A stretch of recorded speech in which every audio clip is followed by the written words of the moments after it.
एक इंसान जिसने जिंदगी भर कानून की रक्षा की, आखिरकार उसी की जिंदगी कानून के घेरे में आ गई।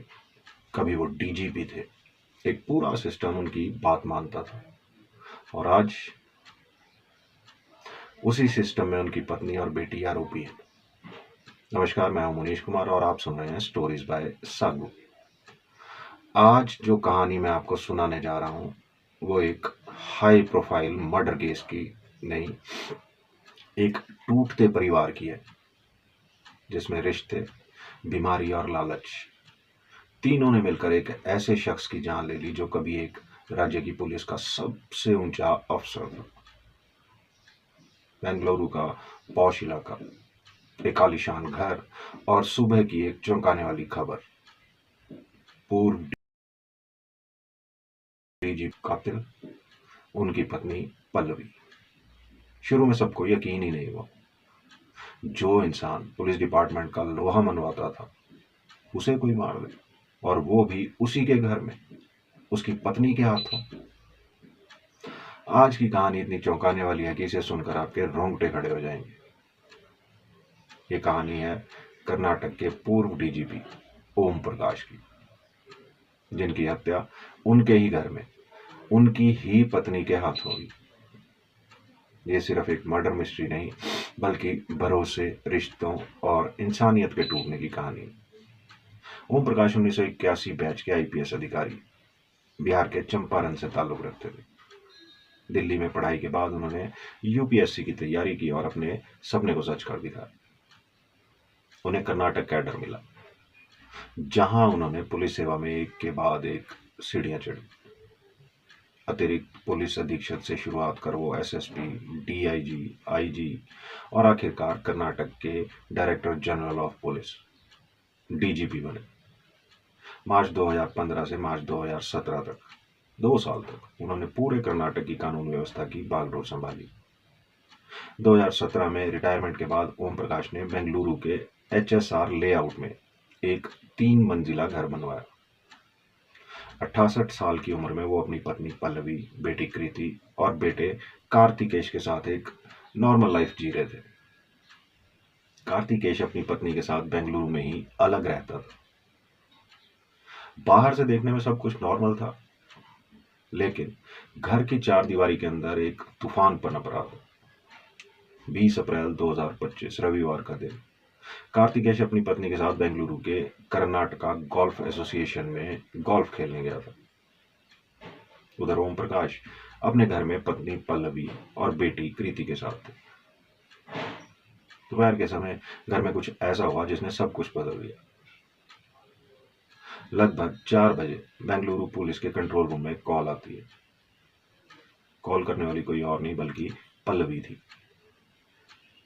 उसने ठंडी आवाज में कहा, मैंने अपने पति को मार डाला है। उनका नाम ओम प्रकाश है। कंट्रोल रूम में सन्नाटा छा गया। ओम प्रकाश कर्नाटक के पूर्व डीजीपी, जिन्होंने ना जाने कितने अपराधियों को सलाखों के पीछे पहुंचाया था, उनकी हत्या, और कातिल उनकी अपनी पत्नी। पुलिस तुरंत एचएसआर लेआउट में उनके 3 मंजिला घर पहुंची। दरवाजा खुलते ही जो मंजर सामने था उसे देखकर हर कोई सन्न रह गया। ग्राउंड फ्लोर के डाइनिंग रूम में ओम प्रकाश की लाश पड़ी थी, खून से लथपथ। फर्श पर खून फैला हुआ था और पास ही एक टूटी हुई शीशे की बोतल और 2 चाकू पड़े थे। डाइनिंग टेबल पर खाने की प्लेटें लगी थी, जैसे कोई खाना बीच में ही छोड़कर उठ गया हो।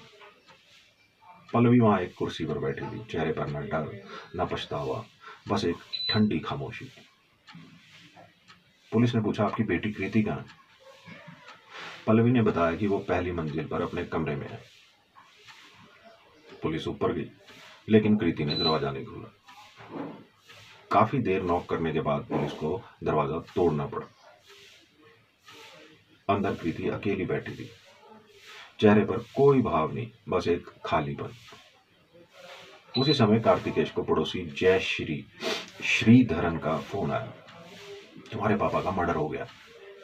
कार्तिकेश गोल्फ कोर्स से भागते हुए घर पहुंचा, लेकिन तब तक पुलिस लाश को पोस्टमार्टम के लिए ले जा चुकी थी। अब कार्तिकेश ने FIR दर्ज करी जिसमें उसने चौंकाने वाले खुलासे किए। उसने बताया, मेरी माँ पल्लवी पिछले 1 हफ्ते से मेरे पापा को धमकी दे रही थी। वो बार बार कहती थी, मैं तुम्हें मार डालूंगी। इन धमकियों से डरकर पापा 1 हफ्ते पहले अपनी बहन सरिता कुमारी के घर चले गए थे। लेकिन 2 दिन पहले शुक्रवार को मेरी बहन कृति ने पापा को घर लौटने के लिए मनाया और फिर रविवार को यह हादसा हो गया। कार्तिकेश ने यह भी कहा, मेरी माँ और बहन दोनों डिप्रेशन से जूझ रही थी। माँ को सिजोफ्रेनिया की बीमारी थी। वो अक्सर पापा से झगड़ती थी।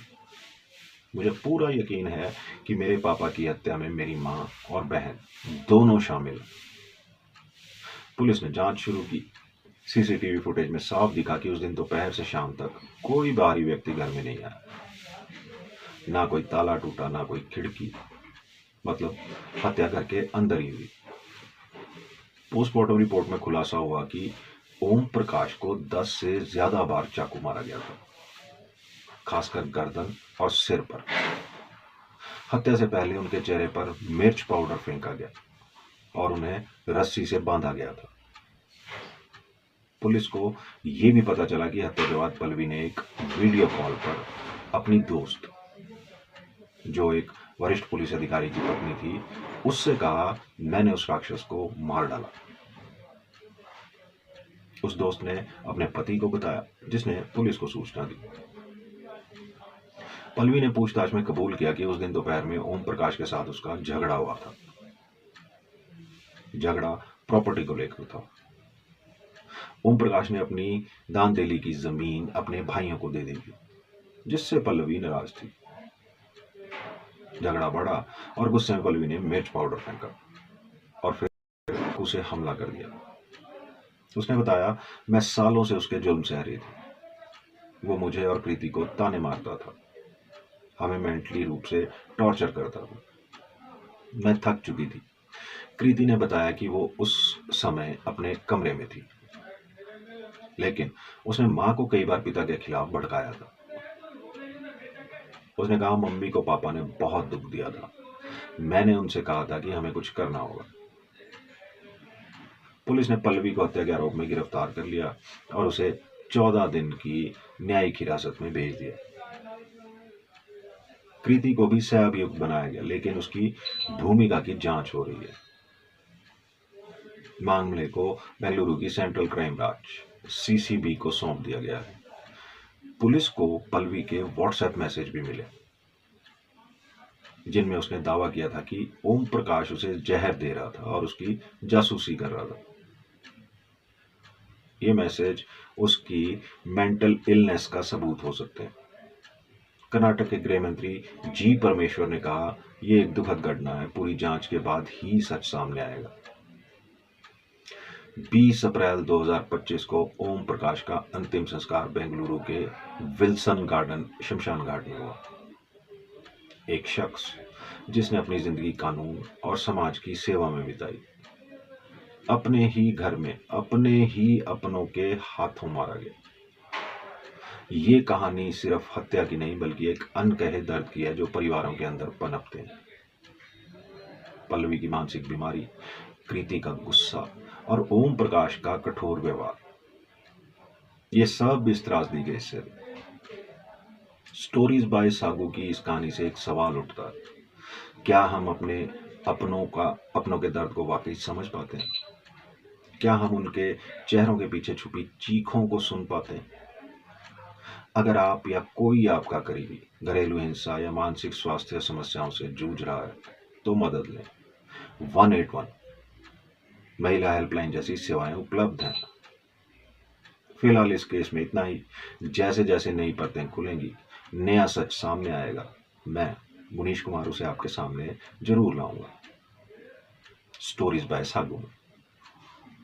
आपकी इस पूरे घटनाक्रम पर क्या राय है? कमेंट करके जरूर बताएं। वीडियो अच्छा लगे तो शेयर जरूर करें।